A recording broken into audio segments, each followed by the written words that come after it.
പിതാവ് സുജൂദിൽ കിടന്ന മഖാം ഇബ്രാഹിമിന്റെ മുറ്റത്ത് നിന്നിട്ട് അല്ലാഹുവിനോട് ദുആ ചെയ്യുകയാണ്, എന്റെ മകനെ നീ ഒന്ന് നന്നാക്കണേ പടച്ചവര്.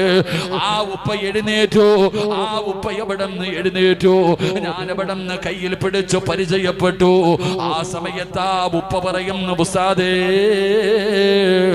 സുജൂദിൽ കിടന്നിട്ട് ദുആ ചെയ്താൽ അല്ലാഹു സ്വീകരിക്കുമല്ലോ.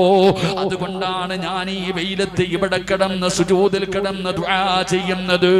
എന്റെ പ്രിയപ്പെട്ട സഹോദരാ, നിന്റെ ജീവിതത്തിലെ പ്രയാസം മാറണോ, നിന്റെ എല്ലാ ബുദ്ധിമുട്ടുകളും മാറണോ, ഒരിക്കലെങ്കിലും നീയൊന്ന് സുജൂദിലേക്ക് വീട്.